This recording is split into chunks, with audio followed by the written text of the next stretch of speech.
What's up guys, Cameron Foose here with Iconic. Today on the profile, we are featuring Mischa Janiec, who is not only a natural pro vegan athlete, he is also the founder of one of the largest vegan nutrition supplement companies straight out of Europe. Let's check him out. I am not a lion, I'm a menace. It's wild, you can lie like a professor. I don't got the time to put you on a stretcher. I am here and I still flex. I am just an icon living. Start a record label, Misfits just did it. Whoa, I'm high style, cover 5 minutes. Whoa, we are so hot in the business. Last verse was before the award show. Icon tatted on my torso. Me and Moy dipping in the torso. I ain't even taking on torso. The man himself. What up, what up? What up? Oh, fuck. Am I allowed to curse in this one here? Yeah. Alright guys, so it is bright and early, 8-10 a.m. We're about to get a sweat on here at Sweat 1000. We got the vegan beast, Mischa. How are you feeling about going into class when you never do cardio whatsoever? Okay, so I was not that concerned, literally like a few days ago, but the problem is I have overload week, so I can show you that real quick if you want. This is what I did yesterday, 12 hours ago. So we have like Romanian deadlifts, like 5 sets of 7, like stuff like that. So my whole lower body is cramped up, and now I'm gonna do that stuff. Life of a bodybuilder. Are you nervous about your biceps deflating from doing too much cardio? No, I'm not nervous, but my central nervous system is extremely nervous. All right, brother, let's go get it. Let's do that shit. Boom. All right, guys, so we're about to get started. Sweat 1000 is kind of like South Africa's version of Barry's Boot Camp. I find it a little bit better, a little bit more cardio intensive, which is gonna be difficult for this guy, but it's gonna be fun. We're getting started. We got a full class getting ready to come in here. Let's make it happen. Yeah, I just wanna drink tequila with my friend. She says she cheated cause she trying to get ahead. The more I read it, yeah, the more I take offense. I'm so defeated, I can't get outside my head. I post a picture of myself cause I'm lonely. Everyone knows what I look like, not even one of them knows me. Yeah, I just wanna drink tequila with my friends. I'm so defeated, I just want this shit to end. So I walk into the club like everybody hates me. I walk into the club like everybody hates me.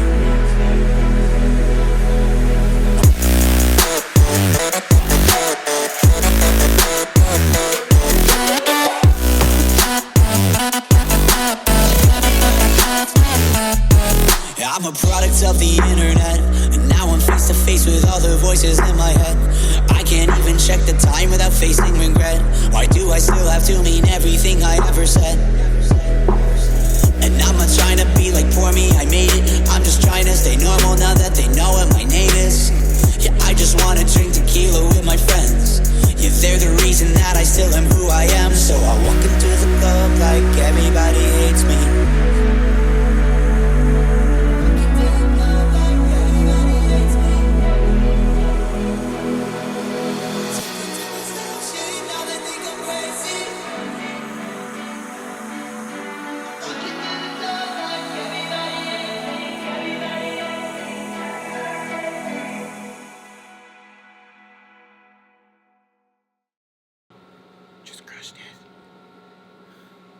And release. Awesome job, guys. Well done. Have a great Friday. All right, guys, so we just got back from a hot and sweaty class at Sweat 1000. Mischa's first time. How did you think about that class? Was that like something you would ever consider doing again? Or were you like, yo, that was so counterproductive to my way of life in bodybuilding? I wouldn't say I would never do it again, because sometimes I feel like getting out of your comfort zone is actually a very good thing. But I really try to make as much damage control as possible. So I really knew that this is not gonna help my actual workout, but I still try to enjoy it, because in the moment you commit yourself, you have to accept your destiny, right? Yeah. I noticed I was sprinting on the treadmill and you were walking, so I was like, all right, he's definitely doing some damage control. Yeah, I was the walker. Yeah. I had like those three speeds. Speeds. Yeah, no, so that was fun. We decided that would be kind of a fun introduction, just kind of get him outside of his comfort zone, just like he said, getting out of your comfort zone. That's really where a lot of change happens and inspiration. Not to say that is something you're gonna change to do, but a lot of people struggle with trying to stay into their comfort zone and they never see any growth if that's all you seek. But anyways, bro, I just wanted to kind of like, you know, you've been doing this for a while, bodybuilding or a natural athlete, which you prefer to call it. I mean, natural bodybuilding is more like this, like the word bodybuilding is still very you know, has still a lot of like prejudice on it. Yeah. Like people are still don't like the word, so I try to not use it too much. Yeah. But I'm actually a real vegan meathead still. Like, you know, but I still have like a lot of bodybuilding. The truth is the truth, you know. So yeah, like take us back to where this all actually started. Like who were you before this all started? And was there some person that motivated you, or you saw somebody doing this sport and you were like, yo, that looks cool, or you were just kind of searching for something and you just randomly happened upon training? So I have to go very back when I was a kid. So my father was always the biggest dude for me. I knew, because he was always like big, and he also used to bodybuild a little bit in his mid-20s, in his early 20s. And I always remember when he was like flexing his biceps, I was like, holy shit, this is the biggest arm I've ever seen. Showing off the gun show. Yeah, and it was always like interesting. And also like when I remember back on the movies I watched, I got definitely like that idea of that muscular body, like that superhero body. It was always like a thing in my head already in the young days. I was always like admiring that physique. Yeah. And somehow I never really wanted it though. When I was like getting, let's say like in this teenage age, I was like not very motivated to do anything, to be honest. Like I was also bad in school at the end. I started the work I didn't want, and I got like fired there, so that pulled me down a little bit more. I started to like drink on the weekends, started to smoke weed, and that was like that little down phase I had. And then when I was 18 years old, I got diagnosed with scoliosis, so like very, very bad posture. And the curvature of your spine. Yeah, people were that made me a little bit insecure, because people were always telling me like, you walk weird, you have like a weird stand, and can't you just like be upright? And I was like, just be normal. Yeah, and back then this was like not like today when someone tells me anything, I'm like, okay, that's me, you know. But back then it was still a little bit hard. And when I got diagnosed with scoliosis, they told me like, you have only one option, it's physiotherapy. And even that, I avoided it. Like I didn't go like I should. I didn't do the exercises at home. And then, like luckily, the physiotherapist, she was like smart enough to see in me that motivation, that what could really motivate him. Yeah. Because obviously his health is not important enough to him. And then I started to. She said like, let's just go to the fitness center twice a week. And I signed up for fitness center twice a week, and after a few months, I really felt like it's doing me good. You know, I saw the optical change. I was actually impressing girls at some point, you know, and I was like, whoa, this is new for me. You know? Obviously hitting the gym, there's always that intrinsic motivation factor of this is going to attract the opposite sex. Yeah, you know, and that's obviously a huge point of factor for not only just feeling personally good about yourself, but you're looking good for other people. So it's definitely a motivation. It's definitely that first thing which comes to your mind, you know, like oh my God, I'm gonna have that six pack, and that's gonna attract all these girls. And it also boosts your confidence levels. You feel good about yourself. That in turns to more stuff happening in life just between interconnecting with people. If you have more confidence. That's completely right. And the cool thing is also it not only raised my self-confidence, it also raised my self-awareness and my ability to critique myself, because I was like this guy who never really saw his own faults. I was very unreflected, and through the reflection, through the mirror, like seeing myself, seeing the flaws I still had, I was able to start to see me as like not perfect. Like I have my flaws, you know. Like first it was just like the mirror and like my biceps or like my chest, but then I realized like, hey, holy shit. It's actually a good thing to not be perfect and to have like flaws, because then you can start to work on them. So that gave me the first really like boost in life to also kill it in the other ways. Like, okay, maybe they fired you because you were just a lazy dude, you know. Yeah. Maybe they weren't just all stupid. Maybe there were some stupid guys, but you also did your part of that problem. And then in my second apprenticeship, I was doing sales. And I was more competitive because of bodybuilding too. You know, like I started to get competitive. I wanted to be the best, made the best sales, be better in school, and it really just that was like the kickoff to definitely a better life. Yeah, and this is something that I just watched your TED Talk recently. For those of you who haven't watched it, definitely Google his TED Talk, and he talks about the link between emotional and physical health. So, can you elaborate a little bit more for those who haven't watched that? Yeah. how that changed your mindset as well, because that's also something for me that I am very passionate about as well and believe in. Yeah, it's just like the most important thing is that you realize it first for yourself. Like people can tell you it's healthy, people can tell you how good it is, how much you need fitness in your life, but as like today, this morning, I woke up, and how did we feel when we wake up? Usually, we're like very phlegmatic, oh fuck, I have to work, I have to do this. Like I personally I'm a complete different personality in the first hour in the morning. Usually. No, for sure. I woke up this morning, it was just like, shit, we gotta go sweat 1,000 an hour. We have to I make just an woke interview. up. Yeah. And for example, but if you would go in the morning and do a stretch, like a good stretch, or you go for a run, then that's when you actually start to feel better. And this is because of simple hormonal things. So if you start to run, or you do a strength training session or a sweat session in the morning, your endorphin rises, and all of a sudden you feel way better. And that momentum you can create in the morning, for example, can help you through the whole day. That can actually make you feel like, oh my God, this is something, Like it's not only the health, like the physical health, like getting more fit, but it's also like mentally, like you are. Most people are foggy the whole day. They're in front of their computers. They go home. They're in the front of TV, and they never really get out there and really get that sweat, like climbing the lion's head. This is so much dopamine. Like other people need to do like drugs for that stuff, and we're just going hard every day, and that's our dopamine. That's way better. Like learning stuff and everything, like accomplishing a new exercise the first time, hitting a personal record. That's all those little things. And you can do that every week with bodybuilding. No, it's something that I've struggled with as well, being from San Diego, living on the West Coast for the last 10 years. As a day trader, the first thing I would do every morning was I'd literally wake up around 5:45 to 6 o'clock. The stock market opened at 6:30.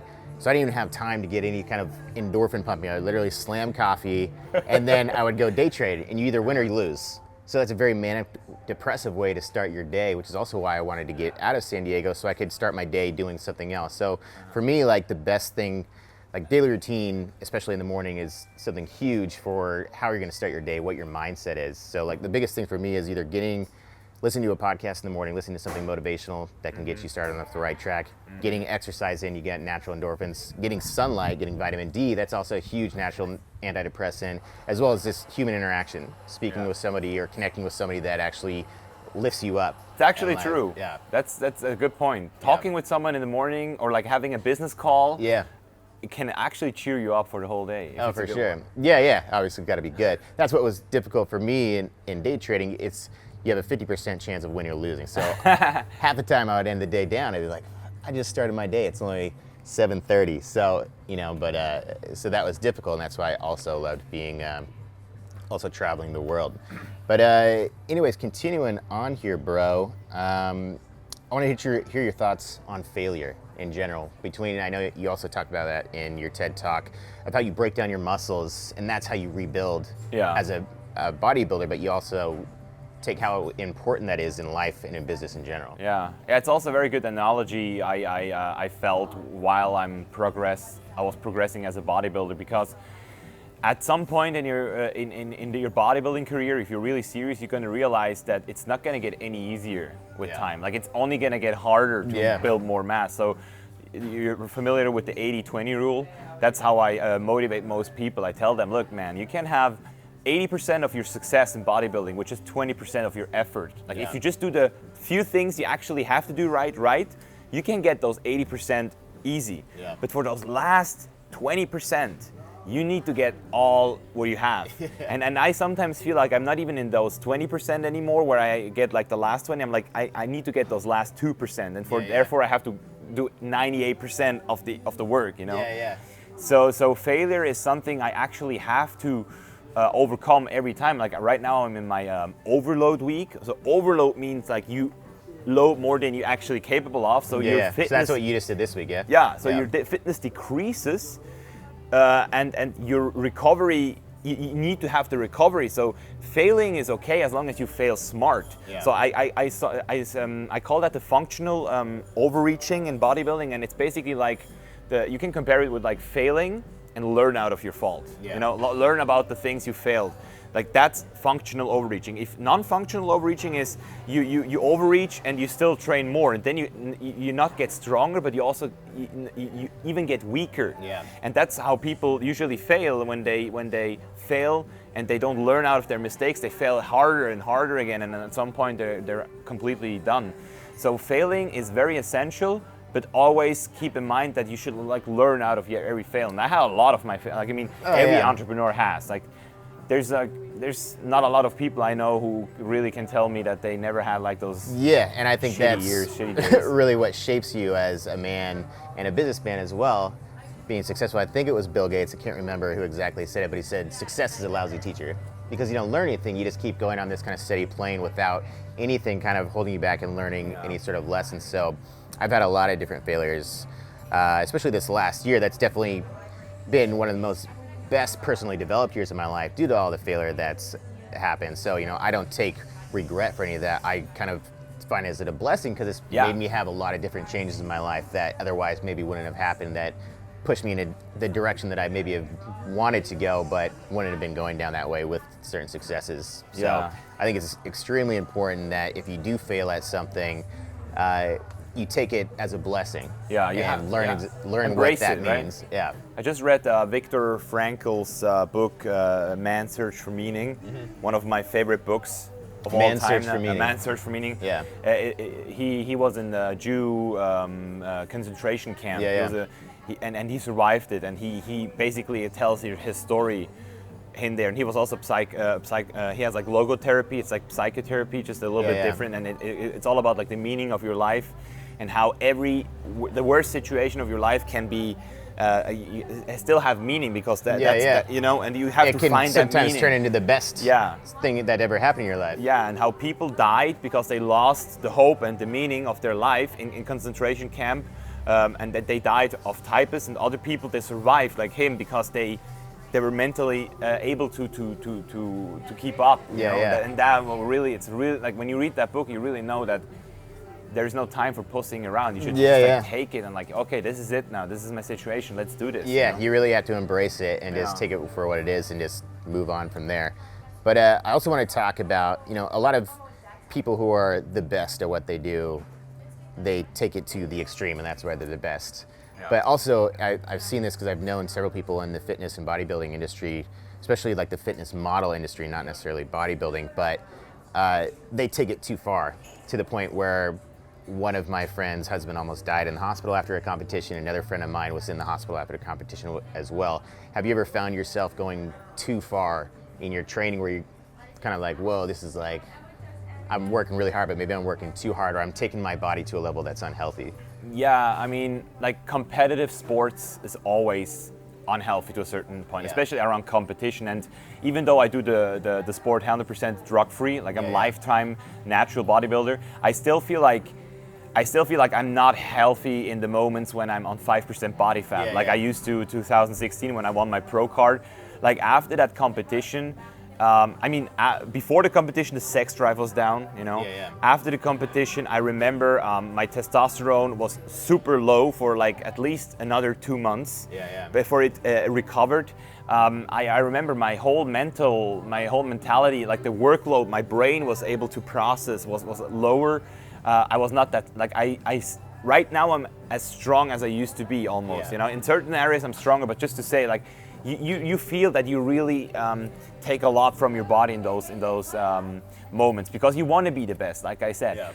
In terms, otherwise, I would say I still have a very healthy understanding of the whole thing. I know that those phases are important, and therefore, right now, for example, in my off season, if you want to call, I take it really easy. Like I developed my eating style, intuitive eating, so I don't count calories.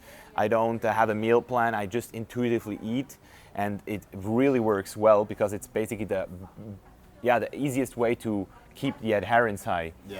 And as soon as you take your nutrition into extreme, that's when eating disorders start to happen. That's when people start to get really effed up. You know what I mean? Like they can, especially women. I see it on Instagram. Some people posting these pictures, and I'm like, that is not attractive. Like that is you're got some health problems. going on Yeah, there. but in the other hand, you see all those people and you think like, why am I not looking like that? Because Yeah, now yeah. with Instagram, everybody looks crazy, and Yeah. and most of those guys, they either Photoshop or they're on roids. You know, there's Yeah. like so many people.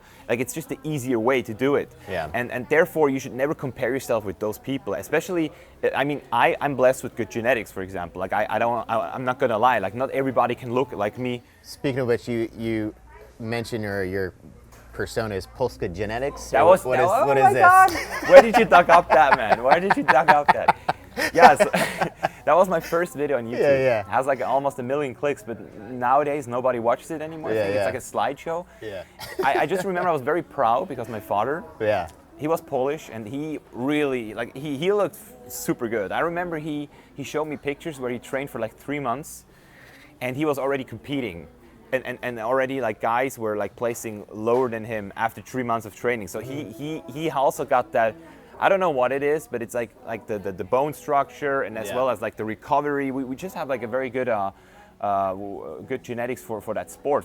Therefore, in other ways, I'm very bad. Yeah, Like I it's said. good to have that foundation. Yeah. But like you said, you also have your back problem that was a Yeah, difficulty as well. exactly. But Yeah. that also was a blessing, I think, Yeah. if you really think about it. And yeah, therefore I just called myself Polska Genetics. I was just super proud. But on the other hand, I don't want to like encourage people to say, yeah, it's all genetics, because Yeah, yeah. people get their excuse with a bad genetics. I always tell them, but you still have your 100% you can get, you know? Yeah. Like you can still, like even with the worst genetics, you can still outperform someone with better genetics if he's a lazy Yeah, yeah. bastard, you know what I mean? Yeah, so speaking of nutrition, for those of you who don't know, he is a vegan, Yeah. building this mass. So what was like the motivation factor? What made that change? Because you used to eat meat, correct? Yeah, I And- used to eat meat for 24 years. Yeah. 25. So what happened, or what was like the motivational factor? Like, I'm going to become a vegan and just not eat meat anymore. Because I personally, I'm like down here in Cape Town, it's so cheap to go out and eat a nice fillet. I'm eating steak like 4 or 5 times a week, which is Yeah. probably unhealthy. But do you ever miss that? Are you ever like, man, that steak looks good? And also, what was the motivation for the change? So it started very sneaky for me, because I used to be a meat lover. I used to eat cheese. I used to eat steaks. I was big into eggs. I never really was crazy about eggs, but for example, I even ate bacon. Like I Yeah. even had that kind of meat. So, and when I was 23 or 24, I remember, no, it was earlier. It was like the first time in America, like 2013 or something, 2012. I was like there, and I was realizing how big that country is, and I was going because I was curious. Everyone was telling me go to a Walmart to see how crazy this is. It yeah. was like in Switzerland, everybody's talking about the Walmarts because it's just not, you know, it's a different dimension. Yeah, yeah. And I was in that Walmart, walking around, and I really didn't like it. I didn't like anything. Didn't like the polished apple, like they looked like from the laboratory. Yeah, yeah. And then I was walking through the freezing, frozen food section, which was like a mile long almost. yeah. Like I don't know. I was walking through, and there was like four of those lanes, and I just saw frozen pizza, frozen lasagna, frozen chicken breast, chicken thighs. And then I was like, wait, this is one Walmart in California. Yeah, like yeah. America is so big, and then There's a lot of Walmarts. There's so many Walmarts and so much meat. So where is this coming from? Because in Switzerland, it's such a small country, Yeah. and you actually have those cows on the fields. You actually have those pigs, those cows, those chickens. You see them, like they're like farmers. So I grew up in a very small village, and when I came to America, I didn't saw those animals walking around everywhere. So I was like, where is this coming from? And then I was like starting to Google a little bit. I also had a friend, Carl. He was already vegan back then. And when we were in Thailand, that was like the second thing. That's the second nail. Was telling me like, man, look at those chickens on the street. You see just oh getting my ready to be eaten in a very unsanitary. Yeah, and the smell, and in Rio, that was like the most horrible thing I've ever seen. Like those chickens in those cages, and you smell them, and you're like just like holy, Yeah. It got real. And then the movies, man, like the red pill in Matrix. That's how I call it. Like watch Cowspiracy, watch Earthlings, and you're gonna be like, It's pretty messed up. Yeah. I've watched both those, so yeah, it's messed up. yeah. And therefore I was like, okay, and then the process was 2 years of like just eating the meat from the farmer, organic, like the best meats, you know. Yeah. Spend so much money on the food. And then, Yeah, that doesn't get cheap either, especially like if you're living in California, you're going to Yeah, Whole man. Foods trying to buy steak all the time or chicken. Yeah. It's like way more Red expensive snapper even to go. fish. It's cheaper to go out than to go Yeah. shop at Whole Foods with quality meat all the time. So yeah. it's, it gets expensive for sure. Yeah, yeah. I mean, I remember like buying fish for like $100 for a week, and then Yeah, like yeah. steak for $100. That was just way too much. And also in restaurants, I mean, holy shit! Like Yeah. if you go to a steakhouse, a good one. And 2015, I think it was at the end of 2014, I was like, okay, let's do a 30-day vegan challenge because everybody was talking about veganism, and I was like, okay, let's try it out. And I did it with my community. Like I told them what I'm doing, and I was scared. I was definitely not 100% sure what I'm doing. Like that is going to be good, you know. Yeah. But it worked out. Like after 30 days, I was like, holy shit, that's it. It was so easy, and it was actually simple. Like a lot of people think it's hard, but if you know what you can eat, and I was already I already had an advantage because I was already a nutritionist. I knew all that stuff. So for me, it was not a hard time to do that. But the craziest thing was it's simple, it's easy, and I felt super good. Yeah. And then I went on, and my recovery got better. I was like working out more than ever before, like really more than ever before, and I was still like growing from it. I was like, holy shit, this is good stuff, you know. Yeah. And I was just like trying to go on, and I still had like those exceptions in 2015. So I was like flexitarian basically. So, but no red meat anymore, no eggs. The only thing I sometimes had was like something from the bakery, which has usually milk in it, or maybe even eggs. I didn't know. And I remember like once or twice we had like sushi, you know, stuff like that. Yeah. But it got all very old very fast for me. And then around 2015, I was like, okay, let's go for the contest prep, all vegan, and try it. With my brother Patrick, we were like, okay, let's just do this. And then we documented the whole contest prep. Yeah. I won the pro show, I won the overall, and then the pro card. Yeah, that's pretty awesome. And all vegan, and everybody was like backstage was like, what? Guy What? doesn't Like, even eat meat? yeah, like all those guys like all pumped up, and I'm just there. Eating chicken all day long, Yeah. to say. I was like munching on my bananas, my dates, you know, like I had a good time. No protein at all. Yeah, and I love bananas and dates. Like here, we're at Strangers Club here in Cape Town, South Africa. They have this nutty bowl, which is basically a blend of bananas, dates, topped with some granola. It's not typically, like I try to follow like a paleo diet for the most part. So I try to stay away from fruits for a lot of times because I try to stay away from sugars and carbs. Okay. To stay mostly with meats, vegetables, and seeds and fats. So that's what's worked for me the best. I feel like that I feel the most healthy and vibrant. But as for me, I go on like streaks where I hit my peak where I'm like, all right, I feel good, I look good, and then I'm like, ooh, just going down to eat dessert. So I definitely have my ups and downs through it. So it's definitely not it. Yeah, it's difficult. But next I want to talk about, so like when did all of this lifestyle that you were living start turning into a business? I know you've been on YouTube for a while. Were you already doing like personal coaching before YouTube, or did you start making YouTube shows or channels and then it just kind of gradually went from there? And what businesses are you doing now? Yeah, so I just remember that I was training very hard, and I was like training with the right people. Like I got into fitness through physiotherapy, so I knew how to train. I always tried to not look too much on that whole old school bodybuilding industry, like the Flex magazine. I never bought a Flex magazine or like a Muscle and Fitness. That's like, when I see that's like too big. That looks like steroid big. Yeah, exactly. And I always knew like those guys are not going to help me, you know, because they don't got those muscles from that workout in that magazine or that supplements they hold in their hands. It was obviously drugs. So for me, I always was very curious about the science behind strength training. Like, how does a muscle, what is a muscle, you know, what is in there, like water, protein, and how does it contain, what is the nutrition, like what is a calorie, what is a carb, what is a protein, how do you calculate your calorie intake, what is a calorie deficit. So I was very scientific about it already from the beginning, and with the years, this just grew into like my passion. And for personal training, it was very simple. Like I had people that came up to me like, hey, how do you do personal training? And all of a sudden I was like, okay, maybe I should start offering it. And I was still working in a regular job, so I had like a super busy year before I quit. I was like working 8 hours, trained by myself, trained clients sometimes, and started also with online coaching when my YouTube channel all of a sudden got more and more feedback. Yeah. Because I was just like putting videos of me like curling, you know, and people were like, whoa, this is crazy, how do you do this and this and this? Yeah. And then I was start to delivering what they wanted, and after that I made a website, invested my first $1,000 in a website, like a very like shitty old website, but back then it wasn't enough, you know? Yeah, back in the day. I had a PayPal, I had to get all that stuff together, and that's how I made my first money with online clients. Yeah. And at some point I realized this is not going to work for me if I want to go full on this, and then I quit my job. Yeah. I was working after my apprenticeship. I was working in a call center, so not a hard decision to leave. Yeah. All right.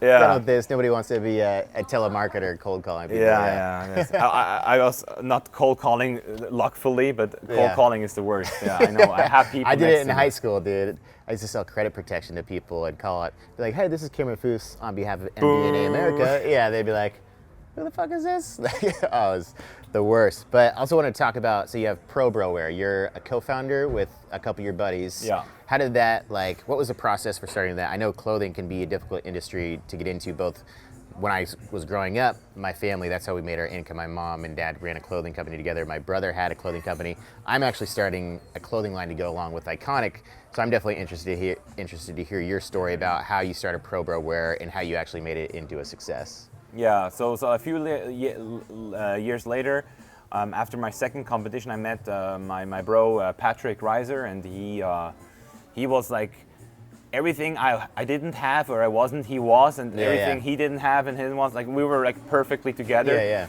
And he always wanted to do a clothing label, and we got sponsored by another gym clothing company, and he always told me like, hey man, we should do that by ourselves. Look at our fans, they want to have our stuff, because the stuff we were wearing was not really nice, you know. Like it was cool, we had our sponsoring, but we knew that we could do it better. Yeah. And we but then Patrick brought on his two friends who helped him with his own online brand to build up, and they were pretty smart in terms of like finance, like everything I wasn't really caring too much about, like how to make a company, how to get all those bureaucratic and things. that's so important in business to have people in their place that they're good at focusing on. Like I just partnered with these two guys that are going to be doing most of this stuff for Iconic, the clothing line. Yeah. I just want to focus on content creation so that we can actually promote the company. I don't want to have to deal with all the numbers and all that bullshit manufacturing. I just want to be able to be part of the design process. Be like, that looks cool. I don't like that. I'll help promote it through content creation. Like you said, it's the most important thing. Yeah. It's if you have a company, and you have, first of all, you have to trust those guys. And I don't want to say everything went perfect. Yeah. I'm pretty sure we made a few mistakes, like in terms of like how we talked about this, because I was 22, 23. I was like, easygoing, you know. I was actually also investing all of my money in the company, so I was the only like private investor because I invested, and I was like, right now I'm even more. I'm more careful. Yeah. Back then it was like easier for me because I made so much money with my online training programs, and I was like, okay. And like you said, like you have to have those people who know their shit in every field. Yeah. And therefore it's really important to determine that in the first place, and also to give like a commitment to each other, because it's difficult because once you make that commitment, I've had a lot of shitty contracts that I've been involved with in the last several years that I've definitely went south. So that's something that I've also needed to work on myself, is choosing my business partners more wisely. I don't know if you've ever read the book. It's by the Navy SEAL guys about taking ownership, extreme ownership.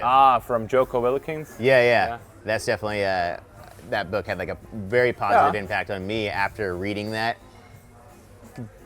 Kind of taking ownership for the mistakes of my previous businesses that I was doing. So that was definitely a big impact for me. But yeah, you got to be very careful about the decision-making process of very careful. And you should also really see this agenda, and especially when you do it with friends. It's very sneaky with friends, because a friendship can be extremely fast, not a friendship anymore if it's about money, about about that stuff. And And we got tested a few times. Like there's a few stories I'm still not allowed to officially talk about it at this point, but we're gonna be soon.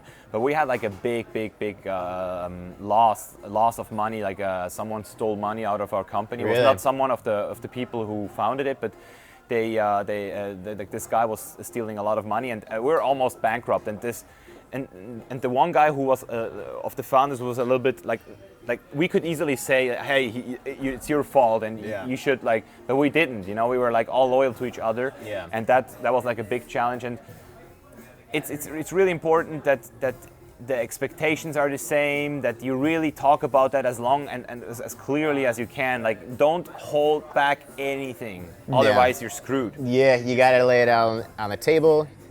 That's the thing. It's kind of like having a gray area in your business. That gray area is just being ignored, and that's eating away at the company. So you always have to address. It's like within a relationship, you know. Yeah. Like if the woman never communicates her needs. Yeah.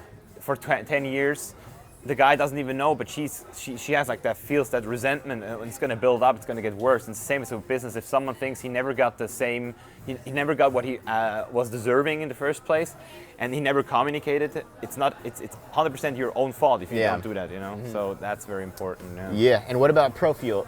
Is this part of your company as well, or are you a sponsored athlete, or? ProFuel is a little bit different because so in ProBroWare we are in the, how do you say that, like in the books. All 4 people. With ProFuel, we did it a little bit different. Had a few different reasons. First of all, the company was in Germany, not in Switzerland. Yeah. And second of all, it's very tricky to talk about supplements if you're the owner of a supplement company. Yeah. You can get in big troubles if you own the supplement company, you know. So the owner of the brand is a business partner, co-founder of us, and the guy who runs the business is another co-founder. So we're 5 people in ProFuel, and for me, it was very important that I could bring everyone together, and we kicked this off. So I was very strongly involved in the first 1.5, 2 years, and since then, that's a little bit different than with ProBro. We got on new people on board, like very professional people, people who really know their stuff, who were in business for 20 years. So we also gave some sort of like power away, but that's how what in my opinion saved the brand from being a small brand to being one of the biggest brand in Germany, and I think the biggest vegan brand in Germany, Switzerland. So we were selling in Switzerland, in Austria. We have Amazon UK. My personal mission is to bring it to the States at some point. And so most of your audience, you would say, as far as for ProBro and ProFuel, is in Europe? Europe, it's German-speaking part of Europe. Yeah. But with ProFuel, it was really, really cool to see that, you know, there's people that say, I want to have 50% of the business. And then you say, no, but 50% of the business, when you make 10 millions a year, is better than having 90% of the business and you make like, what, 150,000, 300,000 a year, something like that, you know? Like, if someone can scale the business and is actually interested in the brand, in the philosophy, I would always talk about that. Like, rather than taking money from someone, I would rather go for like getting someone into the company. Yeah, that also takes a lot of less weight off your shoulders, because the more and more you give away, that allows more minds to come together to make it a better business, even though you might be giving up equity. If you have a smaller piece of equity of a much larger business and less weight on your shoulders as far as workload and your responsibilities, that's a much better option. But a lot of people have issues with, especially if there's something that they started themselves, something that I've also had struggles with, if like, oh man, I don't want to give away this much equity of this company, like it's mine. But a lot of people don't realize that a much bigger pie with a smaller piece is better than trying to own the whole pie, and which is just a little piece. So yeah, especially if you have the aspiration like you and I do to still travel and to still enjoy life, you know. Yeah. Like I know people, they own a lot of businesses, but they're usually 2 weeks maybe in Dubai, and then they're back in the office, you know. Yeah, that's I got it. so many friends that they get 2 weeks out of the year. Like I've been traveling for a year straight. I don't know how long you've been traveling for now, almost a year? Yeah, a little bit more than a year. Yeah. So it's, I can't even, like I'm debating, like what do I do? I've just been traveling for a year, February 20th, which was a few days ago. Like, do I go back to LA, San Diego, settle down? Do I keep traveling? And if I, you know. It's a weird feeling sometimes to not really know where the next is, right? No, it's crazy. But it's also a beautiful thing that so many people don't have the opportunity to actually ever experience. So it's definitely a good lifestyle, in my opinion, to be living. Yeah, definitely. So you obviously have like a pretty unique lifestyle. One, you don't drink alcohol, so you probably maybe go out a little bit, but you're not like out partying. Yeah. You're vegan, so you're very restrictive on what you can eat. And you're also a bodybuilder, so you're constantly probably worried about what you're doing at the gym. So I want to, how has this affected your relationship life? Like, I know you've been with your girlfriend, I think 2 years now. Yeah. I think you mentioned. So obviously you found a perfect match that's been working well for you. But like, I want to hear more about that. But also, what was it like before that relationship with this unique lifestyle? Was it like easy to find a girl that could like keep up with what you were doing all the time, or was it something that was difficult? Yeah, I mean, the thing is this: I never really, maybe that's like a bad thing, but I'm really close to what I'm doing, and I don't see it as that much of a special thing. I know that factually, it's very it's usually like those three things. Like, first of all, they're like, "What? You don't take drugs?" Then like, "Come on!" And then like, "What? You don't do cardio to lose fat?" I don't believe you. And then like, "What? You're a vegan? Come on!" Like that's when they lose every sense of like, what is this guy doing actually? Yeah. And I travel the world right now, 365 days. So this is a challenge, definitely the biggest challenge for the sport. New gyms, different time zones, different foods, But that's the thing, like, because I'm doing it, I feel like that's why I get where I'm getting right now. That's why people still follow me, because like training in your own gym every day, eating the same foods, it just gets, like, as a bodybuilder on YouTube, to be around more than 2 years, it's hard. It's really hard, because how can you, like, how much times you can show your curls? How much more you can show your You run out of things to do, you run out of content. Your breakfast routine and shit, you know? So what I'm doing right now is a challenge for me, and the only reason I'm still doing it, in my opinion. Like also the fact that, like, I could never train for, like, I'm training for 9 years. I could not train anymore, would not even at least have an hour of audiobooks while I'm training. Like, so the first 30 minutes is music usually, to just get in the mood, to get the hardest work, the hardest exercises done, and then I switch to podcasts or to audiobooks, just to get like knowledge and to get like new perspectives in. So I'm not like this, regular meathead, you know. Like, I really try to be like more. I mean, because you're also an entrepreneur. A lot of bodybuilders, that's just what they are as a bodybuilder. But you've obviously built something big around your passion, which you got Pro Fuel, Pro Bro, and also your YouTube around that as well. Yeah, and a lot of projects coming now, you know, like the movie we shot 2015 is going to come out this year, The Game Changers. Yes, that was literally shot in 2015. It's taken this long to... I think they started already like 6 years ago. Oh, really? But it was like very slow in the beginning, and it became, like, even 2015 they were already big, but then after I committed to the movie, they said now James Cameron is on board. He's like the executive producer, and we were like, holy crazy shit. It's gonna be the real deal. Yeah, and then I remember, like, every time I called with the guys, they said like, yeah, we have no new people.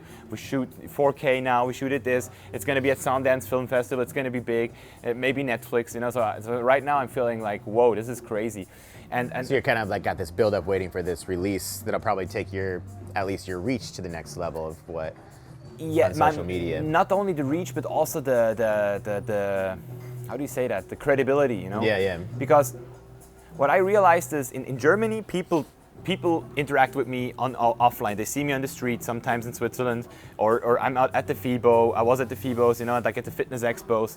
So people, they know I'm a real person. But you know how it is in the internet. If you see like a guy and you never heard of him, it's very hard to relate to him in the first place. Yeah. And with the movie, I feel like they have it's just like this one thing which was missing to give me that credibility also in other countries. So it's not only like a fitness Instagram polished model or like a YouTuber, but you really don't know what's going on. Yeah, and you only have reach in a certain area. Like, I didn't know who you were until Sal introduced us. So there's also several other pretty big vloggers that are here in Cape Town that I had no idea who they were either. So everybody's kind of got their own sect. But if you're in a movie, that definitely can give you a lot more reach worldwide. Exactly. And with my girlfriend, it's really like, she was not really like the type of fitness girl. She wasn't in the fitness. Yeah. She was already transitioning to a vegan diet. That was cool. But like I said, because I am like I am, like I like to say, like, driving force. I try to be the driving force for businesses or like for people. And she really caught on good to that, you know. It's not easy to exist next to someone who's like that ambitious. I know that. You know? Yeah. And I also had a girlfriend which was the opposite. She was like exactly like me, and that didn't work out at all. You know? Yeah, Like, it's almost like two butting heads trying to be the top. Yeah, it's the almost alpha. like too much. It's too much. Yeah. And I really like that my girlfriend is like supporting me in any way. Yeah. Do you find that she keeps you grounded in any sort of way? Holy shit, I would probably die from a heart attack in a few years without her. No, not really. But seriously, like she really is the in a good way, the anchor. You know, like I can come home, I can be okay. Fuck the phone, you know, computer. Now it's time to video. And even that is a challenge for me because I'm so passionate about what I'm doing. Like she always says, you're working all the time. And I'm like, that's not true. She's like, yeah, you're always on your phone. And I'm like, yeah, but it's working. But it's actually so much fun, you know? Like to write something, to create that new video, to write down my notes. Like I have like 700 notes of things I still want to like do or talk about. So I'm always like brainstorming. So I know how hard it has to be for her too. But we came along good and we grew together. And especially, like I said, like with failure, hardships, they're part of the game, also in a relationship. Yeah, and that's hearing you say these things. There are a lot of things that I was hearing from my ex-girlfriend while we were traveling for a year. Ours obviously didn't work out, but yeah, I think it's very important. I think you can be a lot more successful in life with somebody that can keep you grounded and also be kind of your anchor, like you said. Just someone that you can, you know, keep you level-headed. You're on a path, but somebody that you can have like a support system and a communication system. Whereas, you know, it might not be. You can have business partners or whatever, but to have somebody that's emotionally attached to you can definitely help you become a better man and a businessman as well. Yeah. And also in terms of like how fast, I mean, it became like, you can always say you know a person for a certain amount of time. But for example, I know friends for 10 years and I don't know them better than my girlfriend because I'm traveling with her for almost, more than a year now constantly. So if you really want to find out if a girl is good, just go with her on a trip. Yeah. And you're going to find out very fast. Like you save way more money to invite her to a good trip than like spending 2 years just like dating, on and off, see it on the weekends. That's the easier way, definitely. For sure. So that's also something I wanted to touch on was social media. Like obviously we were kind of relating to this when we were going to the wine farm the other day. It's just about having to constantly be on camera, constantly posting something. And just kind of, sometimes it can be exhausting. Do you ever find yourself like missing that privacy of not having to do this, or do you thrive on it? I never miss the privacy, but I definitely know the feeling of being tired of talking, of being tired of like a little bit of everything. But I also changed my mindset last year in South America a lot. So I was like I was like this guy who said like I can't post not for a week. Yeah. I can't post. If I stop posting on Instagram or on YouTube, they're gonna forget me, you know. Yeah. And then I was like at the point where after like a really hard year, like 2016 was like one of the craziest year ever. Like a contest prep with our own show, our own bodybuilding show we did in Switzerland, world record, biggest natural show in the world. Yeah. And a lot of things happened in this year, so I was like super burned out. Yeah. Almost. And I was like, okay, that's it. 2 weeks, no social media in South America. And then on top of that, I also had a very crazy experience, a psychedelic experience, which gave me a reality check even more. Yeah. And I realized, like, look, this guy you are on social media, that's not you. And you have to face that. And this is just like this it's just like this identity you need. And you need that tool. Like, I basically had the decision, like, do you still want to do it? Yes, but then don't do it because you think you have to. Do it because you want to actually change the world. You want to help people. It's something you have to do. Then you also have to take all the goods and the bad things. And so therefore, right now when I'm snapping, when I do a YouTube video, I'm always very conscious. I try to make it as conscious as possible that I'm working right now. Yeah. You know, and when I feel like I can't do it right now, like I didn't post for like 10 days before I came here, for example, or sometimes I just don't want to like talk about fitness for a few weeks, and then I just don't make any fitness videos because you get there's just asked no about motivation. That stuff. I think you definitely have to generally want to be doing that. I think that's also just anything you're doing in life. Sometimes you do things so many times it becomes exhausting. But that you touched on kind of like the identity of your social media. That's something that I've went through a dramatic change of as well. I was basically trying to portray this persona of the rich and fancy lifestyle for years on my YouTube and Instagram, all for the sake of trying to sell my products. And it became to a point where I definitely wasn't portraying the image of who I was. It wasn't authentic material. I mean, it was basically what I was doing, and I was doing all this stuff, but I didn't feel good about it. I know what you my mean. revenues were going up, but my level of self-worth was going down. Yeah, the So integrity. I had to find like a happy balance. So that's something I've been working on a lot lately. That's why I also started my vlog as well, because I wanted to show people who I really was as a person rather than just doing the stupid cribs walkthrough at Pablo Escobar's house. It's a good feeling, right? Oh yeah, no, it's definitely like a very motivational feeling, kind of like a reincarnation. Yeah, basically that's the word I'm trying to say for like more humble a rebirth of myself. Yeah, I don't know where this has started, but I have the same thing. Like especially since I started vlogging English, like my German vlogs are still different than my English vlogs. I feel because in German, I'm more like still like a teacher. Yeah. Like I can't just like have like a vlog where I'm not like at least preach something, you know, like it's just not possible. Like usually I'm a guy, like you know me now for a few weeks. Like I usually try to fool around. I'd be like funny, but I can't really like be that guy sometimes on the vlog. I still think like people should take me serious because I really want to like change their perspective. And if I make a joke about that, they're gonna think like, oh, you know how it is. Especially in Germany, people get butthurt like that. Like they get butthurt easily, and this is just like the fact that I still try to be like that little good guy, like but I could easily go a little bit harder, I think. Yeah, so one of the things that me and Norbert actually tried recently was kind of being a little bit more natural about how to vlog. So for one, if you're doing a selfie vlog, you gotta like get your camera like, all right, I'm gonna say something here in a second, so I'm gonna press record, get ready, and then you're being you, but you're also like kind of like setting this up. Before, we did a couple of vlogs where Norbert's just kind of following me around. I'm mic'd up, and he's just kind of filming me fucking being me. Like, so he gets like kind of the real me, like where I'm just acting like an idiot sometimes, as opposed to me like, all right, I'm gonna get my selfie stick up, here we go, quick play, then I like say something. So that I actually prefer that as opposed to having to walk around with the camera and then get selfie, click play, and then actually have to say something. So there's two different ways of doing it. It's just really kind of personal preference. Yeah, it's interesting because I'm a very introverted guy usually. So for me, vlogging is hard, and I know exactly what you mean. As soon as you press the play button, you know the camera is on. Yeah. But when I started to film other people, like in my vlog, and I try to not make it like super obvious, it's super cool, the dynamics which can start. But it's also not easy. You don't have it all the time. You always have to have a good group. And for example, my bro Patrick, he's crazy with vlogging. Like he has the feeling, and he also goes up to people, he talks with them. And the vlogs we did with him in Colombia, they're so hilarious. Like I still watch them and I crack up. It definitely helps that, because I'm also a very introverted person. A lot of people like meet me and they're like, well, you're not like this crazy dude. Like I'm pretty reserved and quiet when people first meet me. But yeah, so it's also difficult for me to like, especially like people like looking at me. I'll go to a place, me and Norbert carry around cameras everywhere, so everybody's like looking at you, but you get used to it after a while. So I'm pretty used to being on camera. I've been doing this for years now. But overall, it's pretty fun. Like we get to travel the world, like whenever we want, wherever we want. So you can't really complain. It's always something new, you know. Like we went to this wine place. They said we can't film. We tried to make it happen still, you know.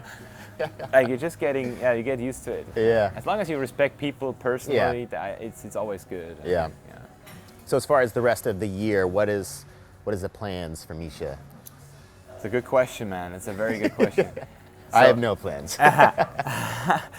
Yeah, so I'm building up my online training company right now. Yeah. Like I had a system for 3 years and was selling super good. That's how I made the most of my money. But then at some point it just stopped because the system is like, you know how it is. Like an online product just has a certain amount of like lifespan. Yeah. And right now I try to make it a little bit different, to really make it like a system which basically has like updates and like new things coming, like just make it a little bit cooler with like a co-founder, a guy who is like studying medicine. So my goal on a business, on the entrepreneurial level is to settle this thing completely to the point where it's going to have a lifespan of more than 2 years, hopefully like 5 years. I have a good company, like a good agency I'm working with in this business, online marketing and everything. And this is also like the second thing I'm gonna try. Maybe is like going a little bit more in that digital nomad lifestyle. Like I call it the Chainless Life. Like show people what we're doing actually, and to maybe even like write a book about it. Yeah. Because there's like a few things, like there's like travel hacks, a few things you have to know, and therefore I'm basically doing the whole process by myself right now. I'm still not there where I want to be. Like one of my goals is Dubai. We're gonna go to Dubai and then to Thailand, but that's all more like just work life, like switching the place of work and like creating content.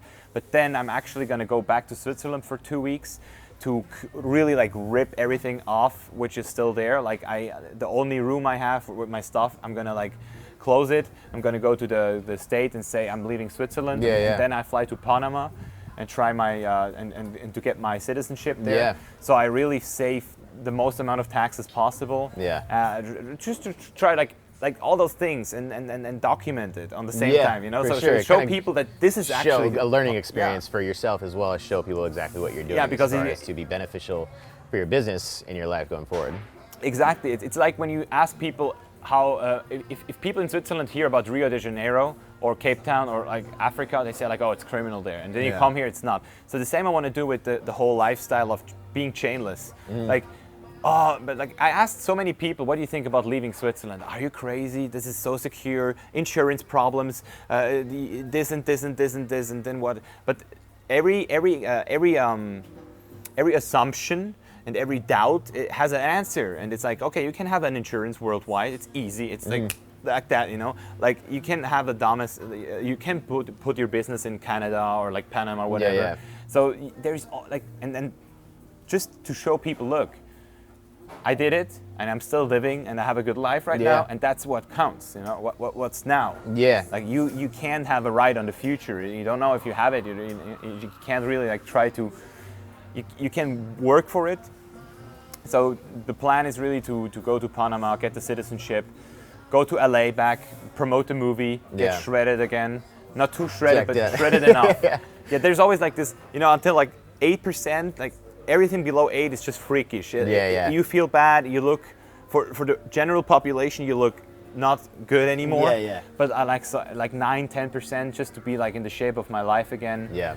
For the movie, to promote it in LA, and then hopefully traveling through South America a little bit more, learning a little bit more Spanish, and probably also just like promoting my 2 businesses as good as I can, try to be on point. Sweet. So the premise of this show is business, pleasure, bliss, which is basically trying to find that perfect work-life balance and ultimately being happy. So if you could say a couple of things to the audience here about what your thoughts are of work-life balance and being happy, like what would you be like, how are you achieving that at this point in your life? I think the most important thing is that you feel like you have purpose in your life. Like that you really have that purpose, and that comes together with a few things. Like you really have to love what you're doing, but you also have to be able to get money for what you love to do. Like there's a lot of people, they do what they love, but they have problems like making money out of it. So you should basically have something you love, and then also combine it with certain like aspects of like rational decisions, like how it's gonna work. So to find out the why, and then when you have the why, how. So figure out how you're gonna make a comfortable living. And it's usually the other way around. Like people make how, they know what they're doing, but they don't know why they do it. Like that's like Simon Sinek, one of my favorite books. Like start with why. Don't start with how. Like if you ask someone in a bar, what are you doing? They can't say very fast. I mean, I'm doing this. That's their how. But why do they do it? Oh, that's a harder one. So if you know your why and you create your how according to that, and you just go on, then you feel you're doing something good. Like your goal should be to wake up in the morning and feel like that's it. That's what I want to be. Maybe there's people, they don't want to travel. They want to stay at home. I mean, I also appreciate the work-life balance at home sometimes. You know, for like being in LA last year for 3 months in the same bed, basically just like 1 or 2 Vegas trips. It was great too, you know. But it has to be everything together, whatever you like. Like don't try to restrict your don't restrict what you want to do. just because you think or you assume that you have to do that, or other people tell you that this is a necessary thing. Like if you have a year of just hustling and you can't take any vacations, then you don't take, and you know, like grind it out for 10 years, like Gary Vaynerchuk says. If this is what you think is right, then do it. You know, as long as you feel it, it's okay. There is no magic formula. You don't have to travel like a certain amount of time that you're gonna feel that. But for me, that's definitely like right now, like smelling Cape Town. Dude, air. this is like the best city I've ever been in my life. Cape Town, it's so beautiful. Smelling the iodine from the sea. That's nice. That's good shit. Awesome, dude. Well, hey, dude, it's such a pleasure having you on the show, man. That was fucking great, dude. Thanks, man. For sure, bro. Yeah. All right, guys, that is a wrap for today. Stay tuned. Definitely like and subscribe and share this video, and we'll catch you on the next episode. Peace. Yeah, I just wanna drink tequila with my friend. She says she cheated cause she trying to get ahead. The more I read it, yeah, the more I take offense. I'm so defeated.